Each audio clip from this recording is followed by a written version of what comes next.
Engkau zahir, Allah zahir. Wujudmu ada, wujud Allah ada. Tapi jika engkau ingin merasakan zahirnya Allah, maka batinkan zahirmu, batinkan wujudmu, baru engkau merasakan Allah yang zahir. Sirnakan, tiadakan wujudmu, barulah engkau merasakan tajalli wujudnya Allah Subhanahu wa ta'ala. Dan afdal salawat, salawat yang paling afdal bukan angka, bukan bilangan. Salawat yang paling sallallahu ala Muhammad sallallahu alaihi wasallam. Apabila nanti hari kiamat Nabi Muhammad SAW mengatakan,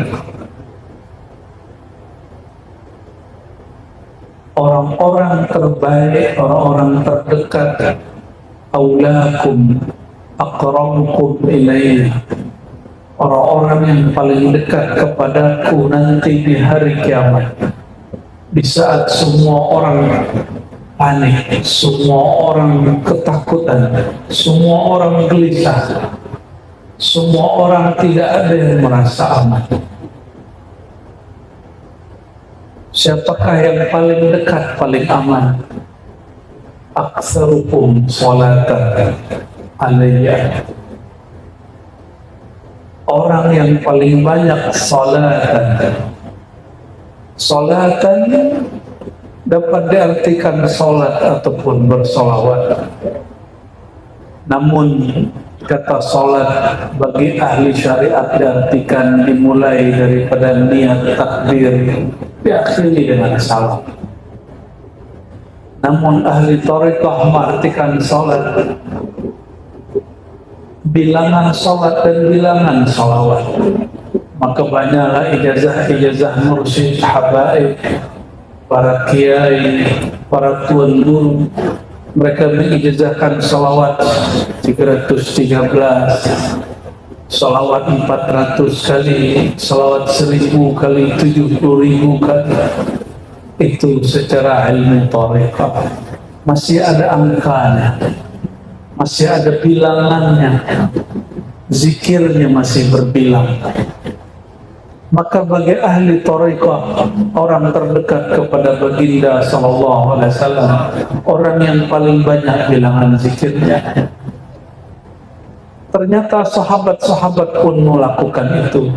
Sahabat-sahabat yang masih pada masa hayatnya, masa mudanya, beliau memberikan contoh berzikir dengan bilangan. Itulah Sayyidina Abu Sa'id Al-Khudri, Sayyidina Abu Hurairah. Sayyidina Abu Hurairah, saudara-saudaraku, beliau tiadalah tidur kecuali ia berzikir 12.000. Begitu juga sahabat-sahabat yang lain. Namun lain lagi dengan sahabat yang ahlul haqiqah, seperti Sayyidina Abu Bakar, Sayyidina Umar, Sayyidina Uthman, Sayyidina Ali.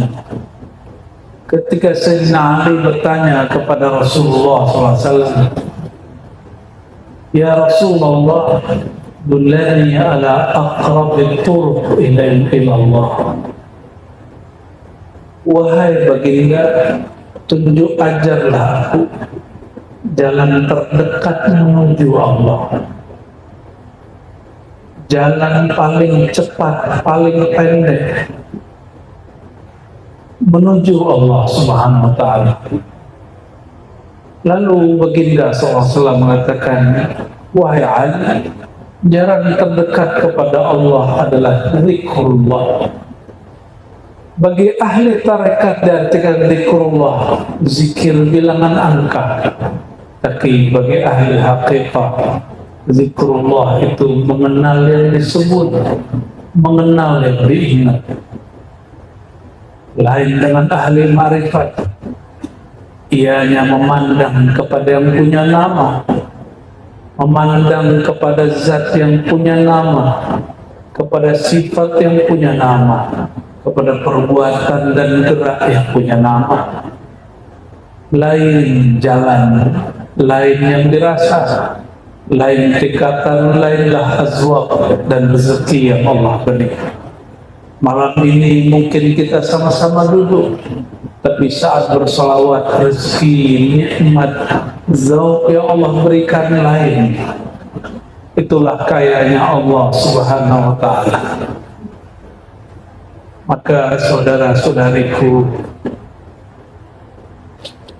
jika disebut dalam hadis Nabi tadi, orang yang paling dekat kepadaku, orang yang paling pertama kali aku selamatkan nanti di akhirat, aktsarukum salatan alayya, orang yang paling banyak salatan, yang paling banyak mengenal hakikat Sayyidina Muhammad sallallahu alaihi wasallam. Apabila kita belum jumpa seseorang, kita sebut-sebut namanya. Apabila jauh, kita panggil wahai Tuan. Tapi jika dia sudah dekat, kata wahai ilang, namanya pun tidak disebut, cukuplah memandang. Itulah mereka al-muqarrabun, orang-orang yang didekatkan, diundang, dijemput oleh Allah Subhanahu wa ta'ala. Oleh karenanya, siapa yang berkumpul di alam ruh pasti berkumpul di alam dunia. Alam syahadah kata orang dahulu, alamul muluk kata ahli haqiqah. Alam kita ini disebut dengan istilah seperti itu. Dalam bahasa kita disebut alam nyata, alam yang zahir. Seorang mursyid saya pernah bertanya, tapi pertanyaannya untuk mendidikkan. Ar-Razi, Allah itu zahir, nak, ya, tapi Allah juga batin. Bagaimana nak cara merasakan Allah yang zahir? Tadi saya lihat syair-syair ayahanda, ternyata sama dengan guru-guru saya. Ternyata jika orang sumbernya Nur Muhammad SAW, jawabannya pun sama. Namun mungkin bahasa dan istilah yang berbeda. Apa kata beliau? Razi, engkau zahir, Allah zahir. Wujudmu ada, wujud Allah ada. Tapi jika engkau ingin merasakan zahirnya Allah, maka batinkan zahirmu, batinkan wujudmu, baru engkau merasakan Allah yang zahir. Sirnakan, tiadakan wujudmu, barulah engkau merasakan tajalli wujudnya Allah Subhanahu wa ta'ala. Apabila ada orang tidak merasakan Allah menyatakan dirinya di saat dia senang, Allah akan mengenalkan dirinya di saat susah. Betullah kalimat tadi, Allah wujud saat aku senang, Allah wujud saat aku susah. Jika ada orang lalai bertuhan saat dia sehat, maka Allah akan mengenalkan wujudnya saat dia sakit. Oleh karenanya, saudara-saudariku, hal kita hanya dua, imma zahir, imma batin. Ada kalanya zahir, ada kalanya batin. Orang yang saat dia sihat, Allah tiada dalam pikirannya, Allah tiada dalam kalam bicaranya, Allah tiada dalam geraknya, maka Allah tegur dia, dibuatlah dia sakit, supaya orang ini kalamnya ada nama Allah, dalam rasa dia ada rasa bertuhan kepada Allah, dalam harap dia ada harap kepada Allahus Samad. Oleh karenanya tiada yang buruk bagi seorang mukmin. Lalu bagaimana dengan kata ulama ahli kalam? Rukun iman yang keenam adalah beriman kepada takdir, baik ataupun buruk. Baik buruk itu bahasa kita, sedangkan takdir bahasa Allah. Mungkinkah Allah yang mencipta hambanya lalu mencelakai hambanya? Tidak.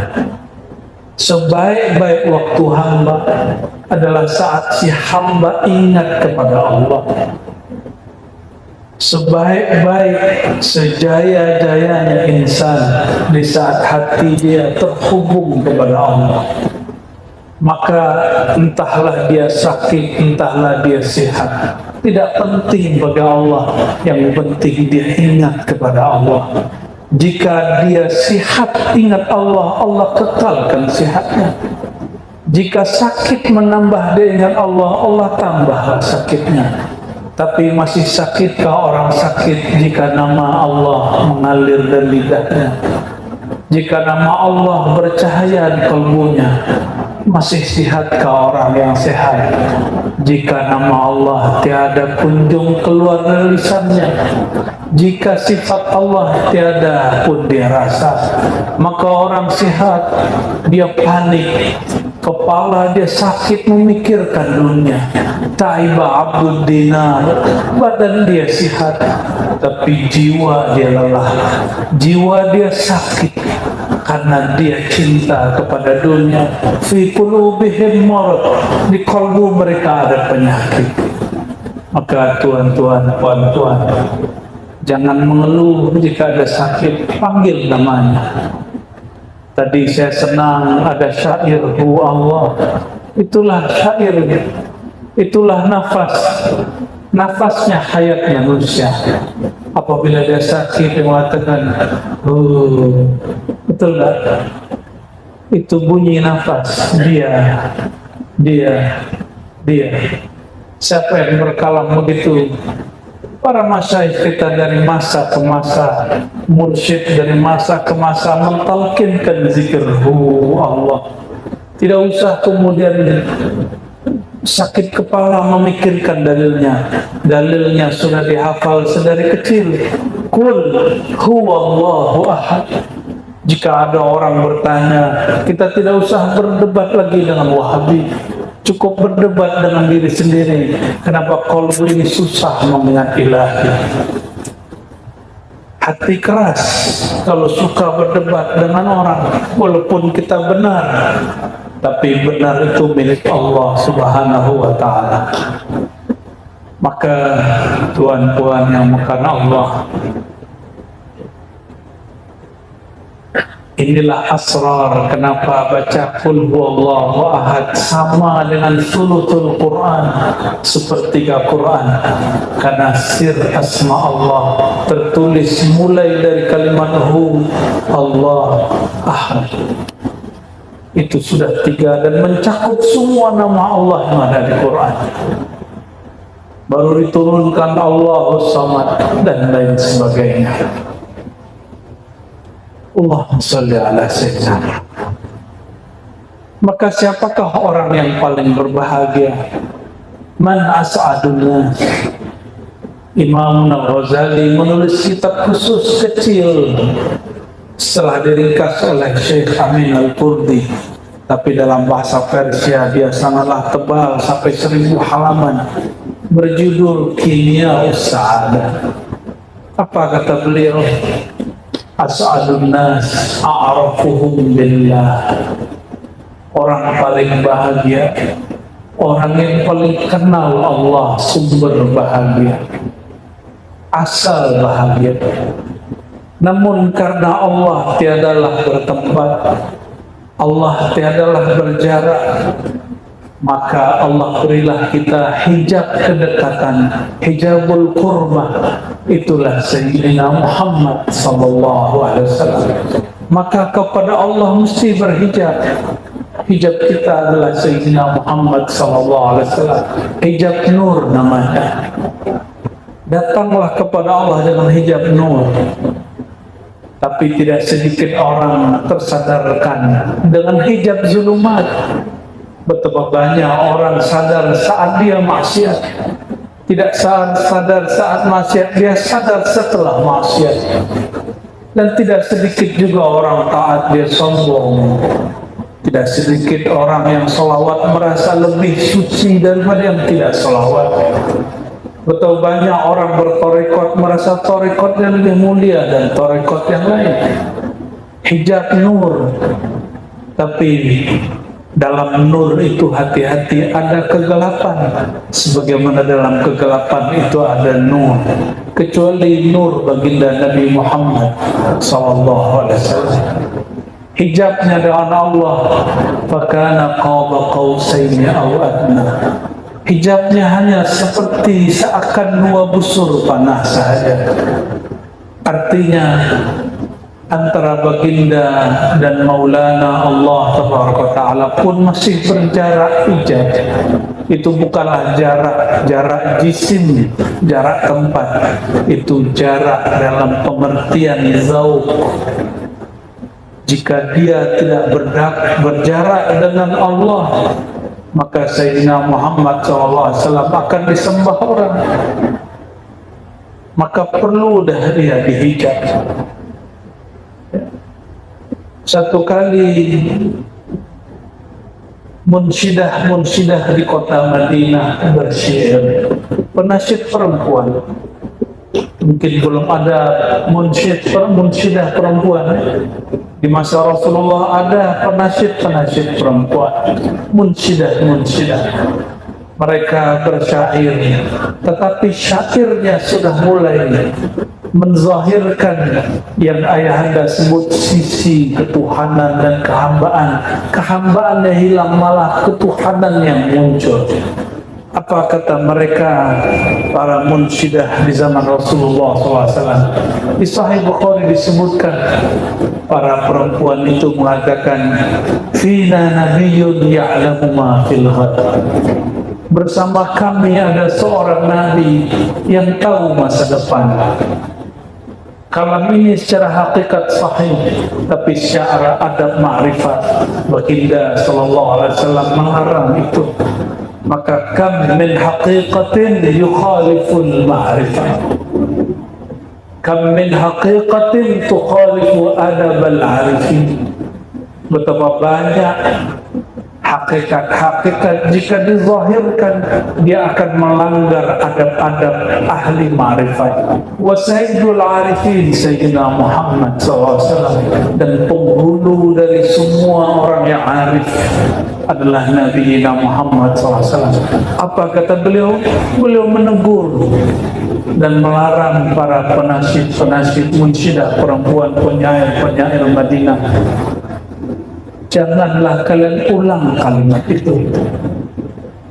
Walaupun hak, walaupun itu real, hakiki terjadi, tapi beliau punya adabul arifin. Inilah yang disebut adab kemakrifatan, adab Sayyidina Muhammad SAW. Inilah yang kemudian terlewati oleh Sayyidina Al-Hallaj. Sayyidina Al-Hallaj imam, la syak, alim kabir. Dia mengerti syariat, dia mengerti tariqah, dia mengerti hakikat. Namun dia karam dan terbakar dalam hakikatnya.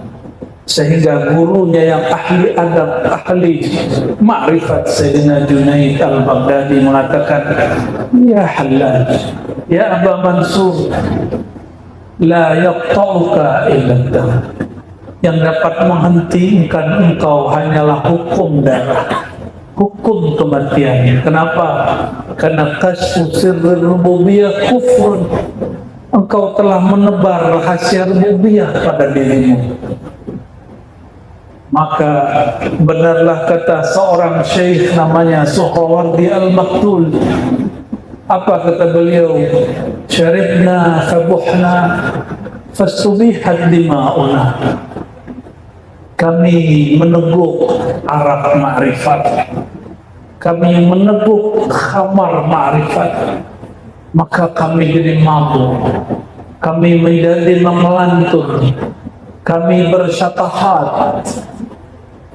Fasubihat dima'una, maka darah kami dihalalkan, darah kami dikafirkan. Tapi beliau mengatakan, ayuqtalul bawah. Apakah seorang pencinta yang mengekspresikan rasa cintanya, rasa rindunya kepada Tuhan, yuqtal, dia mesti dihukum mati. Maka cukuplah itu terjadi di masa lalu, semoga tidak berulang di negeri kita. Cukuplah karya-karya Sidi Hamzah Fansuri dibakar. Cukuplah dulu di Banjar ada seorang syekh namanya Abdul Hamid Datuk Abulung, dia pun dihukum mati. Cukuplah Syekh Siti Jenar, dia dihukum mati. Kita mesti menjaga adab itu jika kita tidak sanggup menjelaskannya. Dan Al-Faqir hamba melihat ayahanda masih menjaga adab-adab itu. Semoga Allah menjaga darah beliau, menjaga hayat beliau. Umat masih membutuhkan beliau. Semoga Allah memberkahi hidup kita semua, memberkahi nur yang ada dalam diri, dan menambah nurnya menjadi nurun ala nur. Allahumma ja'alna nura. Ya Allah, karamkan kami, fanakan kami, dan bakakan kami dalam nur Engkau, nurun Nabiina Muhammad sallallahu alaihi wasallam. Al-Fatihah.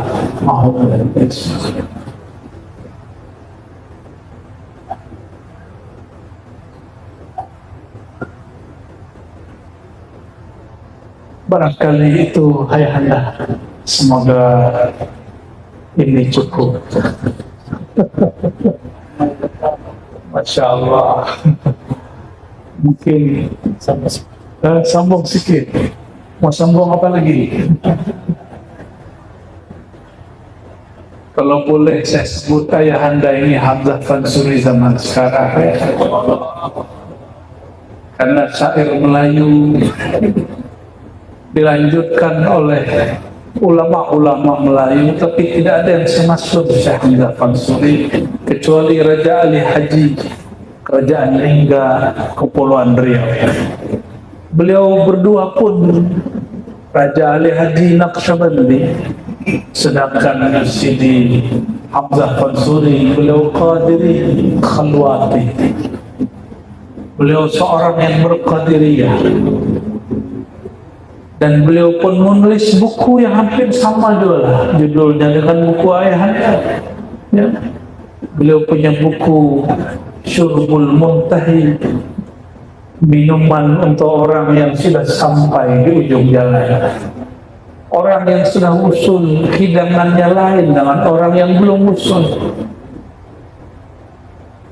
Sayyidina Hamzah Fansuri, karena dia mengibaratkan sesuatu yang orang di zamannya tidak faham, bahkan itu setelah zaman dia, yang juga seorang mursyid Qadiriyah, Syekh Nuruddin Ar-Raniri, seorang mursyid ahli kalam bermazhab Syafi'i, akidahnya Asy'ariyah Maturidiyah, sama dengan Syekh Hamzah Fansuri. Tapi inilah sunnatullah. Sunnatullah orang pegang ma'rifat, mesti ada orang salah faham. Karena itu jalan kenabian. Kata Sayyidina Muhammad SAW di hadis Sahih Bukhari, Kitabatil Wahyi, di awal Sahih Bukhari, ketika Sayyidatuna Khadijah membawa Sayyidina Muhammad SAW kepada pamannya Sayyidina Waraqah bin Naufal, orang pertama dari ahli kitab yang beriman. Sayyidina Waraqah mengatakan, wahai Ananda, engkau nanti akan terusir, dan aku berkeinginan ingin menjadi pejuang yang akan menjagamu jika umurku panjang. Tapi apalah daya, rasanya hayat hendak terbang. Apa kata Sayyidina Muhammad SAW? Awa mukhrijiyahum,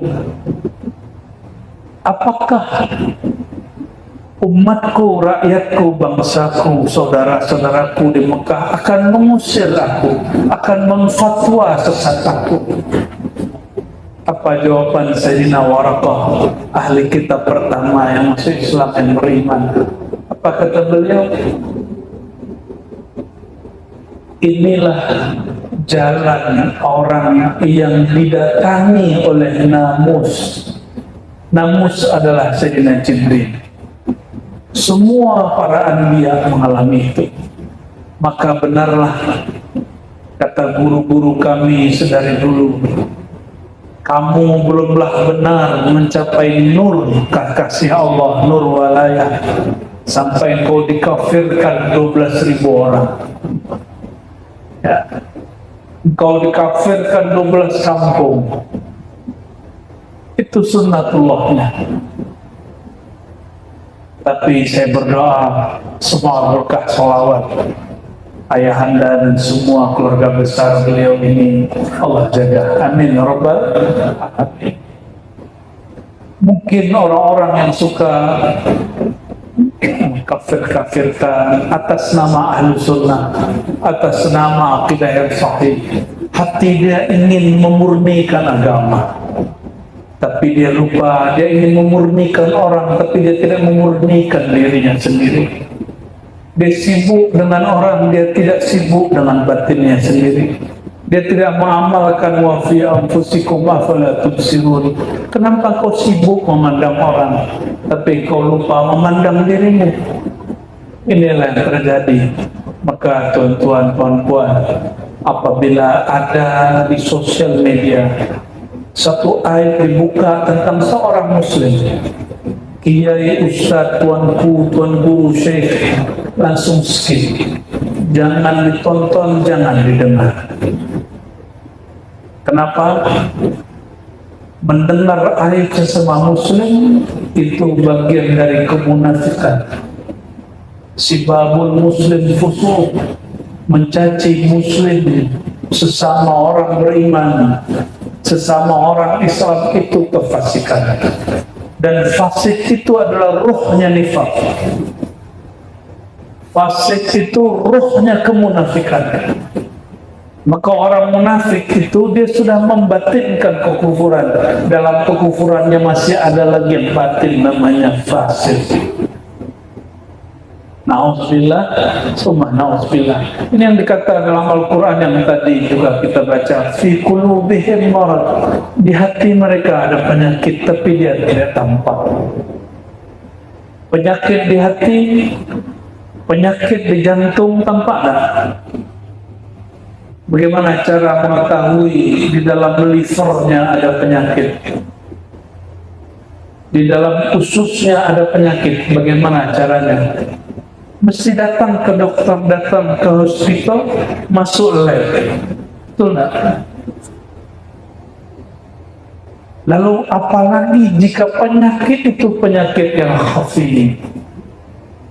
Penyakit yang khafi, obatnya pun harus sir yang khafi. Tidak sanggup diobati oleh puluhan kita. Tidak sanggup, tidak dapat sembuh dengan membaca buku-buku. Karena buku itu dulu tiada.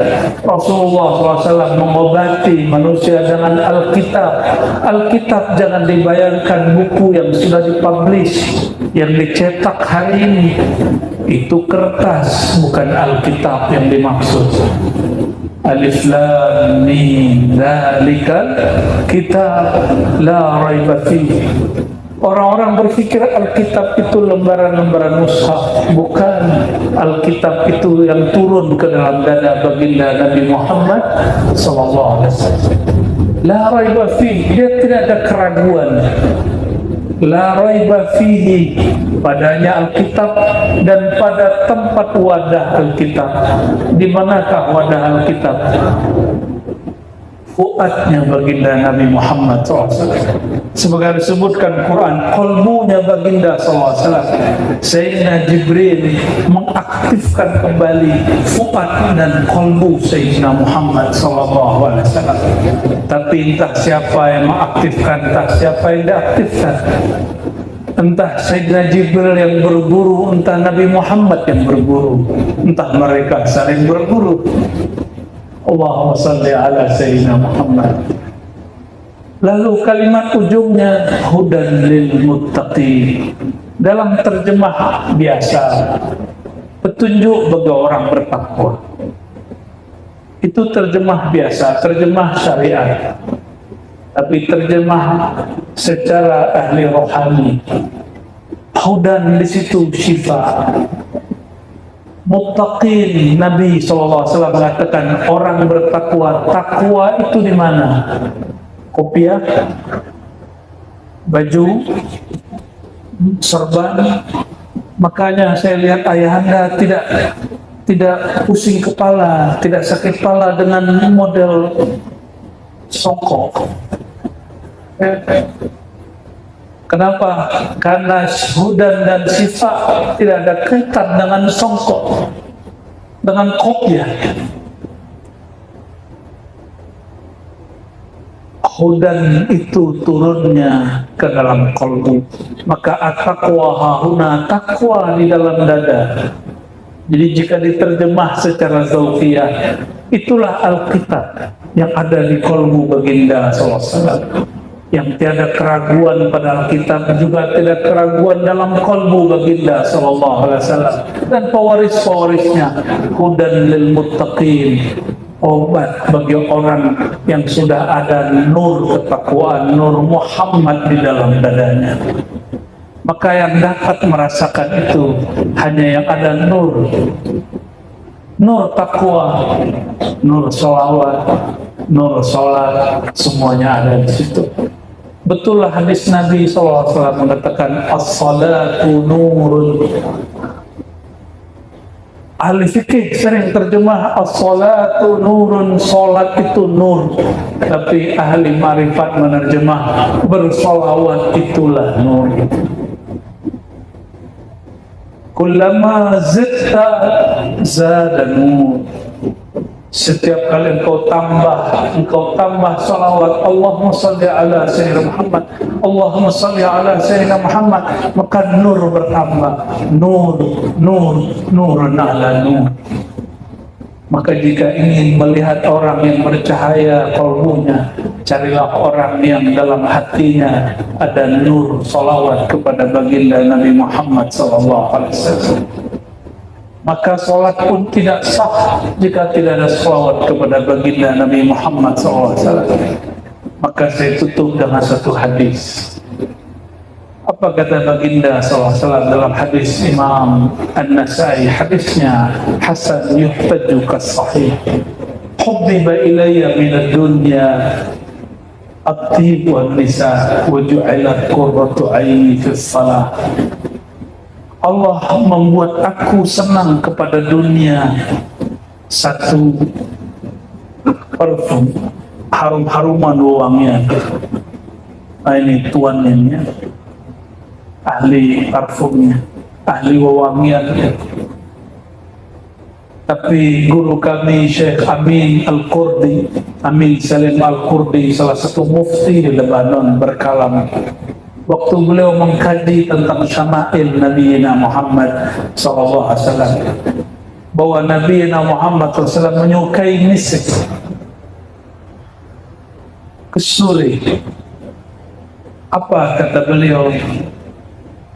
Entah misik yang mengharumkan tubuh baginda, entah sebaliknya baginda yang membuat misik menjadi harum membahana. Allahumma salli ala Sayyidina Muhammad. Oleh karenanya ahli-ahli makrifat mendendangkan pujian, huwa al-miskul khitab. Dialah sebenarnya misik yang sebenar-benarnya, Sayyidina Muhammad sallallahu alaihi wasallam. Walaupun tubuh beliau sudah ditanam di Madinah, tapi siapa yang ada makrifat kepadanya, makrifat kepada nur Sayyidina Muhammad SAW, makrifat kepada ruh Ahmad, maka orang itu harum, orang itu mendapati wewangian baginda Nabi Muhammad SAW. Itulah kenapa Allah kemudian membuat Sayyidina Muhammad SAW menyukai al-misk. Maka karena Rasulullah SAW suka kepada misik, kita pun suka kepada misik. Padahal al-misik al-haqiqi huwa, al-misik sejati adalah Sayyidina Muhammad SAW. Lalu beliau mengatakan an-nisa. Yang kedua yang Allah buat aku suka adalah lawan jenisku, pasanganku. Itu sebabnya para nabi semuanya menikah, hatta Nabi Isa semuanya menikah. Ini yang masih bujang-bujang menikah. Itu dunianya Nabi Muhammad sallallahu alaihi wasallam. Kenapa orang mengira menikah menjauhkan diri dari Allah? Tidak. Menikah itu justru memandang jamalnya Allah Subhanahu wa taala yang disebut dalam syairnya Ayahanda. Jamalullah fi surati banati Hawa, sebagaimana jalalullah fi surati Adam. Jalalnya Allah pada citra wajahnya Bani Adam. Maka pancaran tajalli dari jamal indahnya Allah ada pada perempuan. Namun keindahan itu penuh dengan ujian. Inna min azwajikum wa auladikum aduwwan lakum fahdharuhum. Sungguh anak dan pasanganmu akan menjadi musuh ujian bagimu, tapi tidak boleh berlaku kasar. Fa'fu wasfahu waghfiru, beri maaflah, sentuhlah, waghfiru, hapuslah masalah dia, jangan ungkit-ungkit kesalahan dia. Itulah kenapa Rasulullah SAW dibuat suka menikah, tidak membujang. Dan yang terakhir, meskipun beliau istrinya cantik-cantik, walaupun semua wangiannya sangatlah harum, tapi pelipur laranya bukanlah misik, pelipur laranya bukanlah wanita atau bagi wanita laki-laki, bukan juga kendaraan. Imam yang menulis Syawahidul Haq, yang kumpulan Afdhalus Salawat, juga Yusuf Nabahani, mempunyai kitab khusus tentang manaqib Nabi Muhammad SAW. Apa kata beliau? Sayyidina Muhammad orang kaya, dia punya onta 20, kuda sekian belas, sangatlah kaya. Sama seperti orang ini punya kereta, dan keretanya pun bukan produk lokal, produk luar negeri. Allahumma sholli ala Sayyidina Muhammad. Ya. Tapi bukan itu yang menghibur beliau. Pelipur laraku wa ju'ilat qurratu aini fis salat.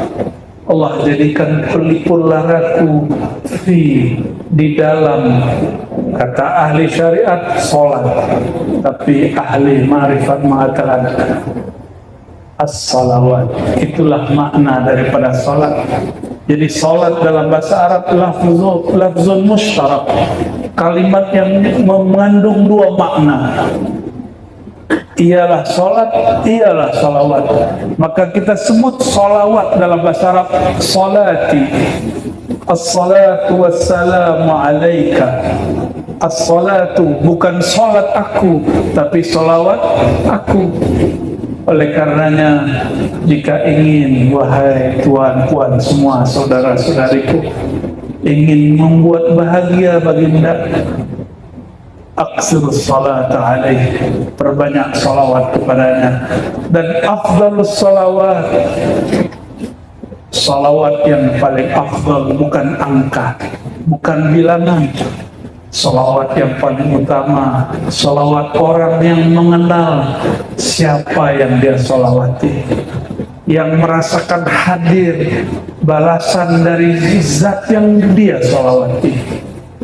Semoga salawat kita diizinkan untuk dibalas, diizinkan untuk dilimpahkan kembali kepada kita. Amin ya rabbal alamin. Maka tiadalah salah jika thariqah ammah yang dibagi ayahanda, thariqah salawat Jibril, itulah thariqah paling mudah yang menyenangkan hati baginda Nabi Muhammad SAW. Beliau tak butuh salawat kita, kita yang memerlukan limpahan rahmat dari salawat beliau. Maka beliau senang apabila kita senang. Inilah makna dari kalam beliau, ummati Nah, di Jogja, di Jawa, di Sumatera ada satu kelompok salah paham tentang hadis ummati. Apa kata mereka? Nabi Muhammad itu wafatnya tidak sempurna. Karena dia wafat tidak baca la ilaha illallah yang dibaca ummati. Pernah dengar tak? Baru dengar? Alhamdulillah. Orang ini salah paham. Kata dia, dulu Nabi Muhammad berkalam tapi dia tidak konsisten. Man kana akhiru kalamihi la ilaha illallah dakhalal jannah. Siapa akhir kalam dia la ilallah pasti masuk surga. Tapi ia sendiri matinya membaca ummati bukan baca la ilaha illallah. Orang ini tidak paham kajian ma'rifatul. Orang ini terbakar hakikat, terbakar zikir ismuzat, kurang bersolawat, makanya jangan hanya banyak lirik zikir Allah, Allah, Allah, mesti juga menyebut Muhammadur Rasulullah sallallahu alaihi wasallam supaya kita tidak terbakar. Apa sebabnya? Iblis pun zikir Allah, Allah, tapi dia tidak mau baca Muhammad Habibullah, Muhammad Nurullah. Maka jika jumpa yang mengaku mursyid, mengaku wali, mengaku malaikat dalam perjalanan zikir, bacalah Muhammad Rasulullah. Jika ia tidak baca, dia syaitan. Bacalah Muhammad Nurullah. Jika ia tak baca, itu syaitan. Jika dia tidak mengajarkan Nur Muhammad, mengenal kepada Sayyidina Muhammad SAW, itulah yang disebut khayali syaitan, khayal yang bersumber daripada syaitan. Oleh karenanya, saudara-saudariku, tuan-puan yang makan Allah, meskipun ada perbezaan dalam pergerakan thariqah dengan siapapun, jangan pandang itu. Pandanglah bahwa niat kita hanya ingin menyenangkan hati baginda Nabi Muhammad SAW. Assalatu wassalamu alaika ya Sayyidana ya Habibana ya Rasulullah.